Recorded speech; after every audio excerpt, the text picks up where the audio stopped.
நீதிமன்றத்திலே ஒரு அமைச்சராக சிறைக்கு போக வேண்டிய சூழ்நிலை நீதிமன்ற தீர்ப்புகளால் வந்துட்டு இருக்கிறத அவர் புத்தி சுவாதீனத்தோடு பேசுவார்னு நினைக்கிறீங்களா? புத்தி தடுமாற்றம் ஏற்பட்டிருக்கு.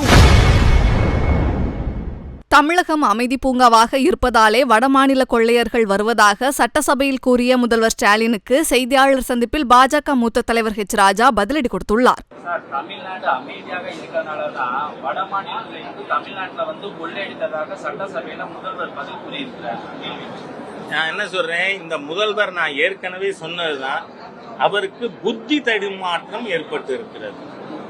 ஏன்னா நீதிமன்றத்திலே ஒரு அமைச்சராக சிறைக்கு போக வேண்டிய சூழ்நிலை நீதிமன்ற தீர்ப்புகளால் வந்துட்டு இருக்கிறத அவர் புத்தி சுவாதீனத்தோடு பேசுவார்னு நினைக்கிறீங்களா? புத்தி தடுமாற்றம் ஏற்பட்டிருக்கு. உளறி கொண்டு இருக்கிறார் தமிழக முதல்வர்.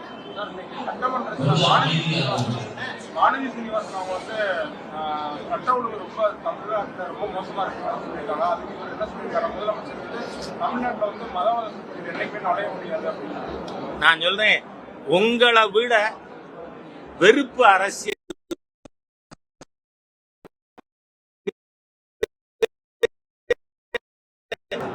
நீங்கள் ஹிந்து மத விரோதிகள்.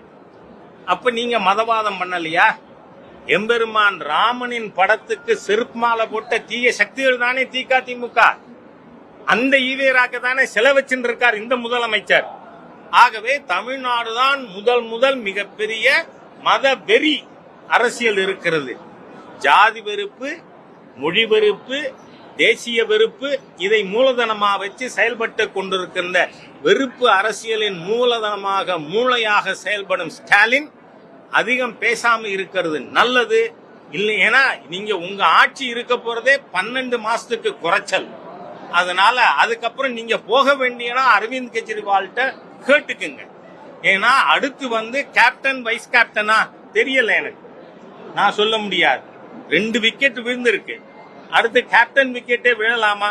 கெஜ்ரிவாலா இங்க தமிழ்நாட்டில் இருக்கின்ற இந்த ஊழல் டாஸ்மாக் ஊழல் கட்சி, அந்த ஆட்சி வெக்கம் இல்லையா? நீங்க போட்ட மனு நீதிமன்றம் டிஸ்மிஸ் பண்ணிருச்சு. வெக்கப்பட வேண்டாம் ஸ்டாலின்? கொஞ்சம் கூட வெக்கம் இல்லாம அதிகமா பேசி கொண்டு இருக்காரு. அதனால ஸ்டாலின் கொஞ்சம் உங்க மரியாதை நீங்க காப்பாத்திக்கணும்னா அதிகம் பேசாம இருக்கிறது நல்லதுன்னு சொல்லிக்கிறேன். நன்றி.